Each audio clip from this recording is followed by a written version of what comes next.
آمن الرسول بما أنزل إليه من ربه والمؤمنون كل آمن بالله وملائكته وكتبه ورسله لا نفرق بين أحد من رسله وقالوا سمعنا وأطعنا غفرانك ربنا وإليك المصير. لا يكلف الله نفسا إلا وسعها لها ما كسبت وعليها ما اكتسبت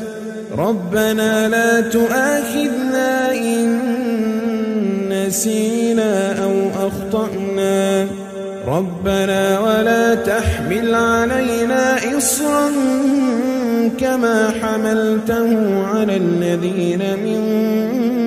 قبلنا ربنا ولا تحملنا ما لا طاقة لنا به واعف عنا واغفر لنا وارحمنا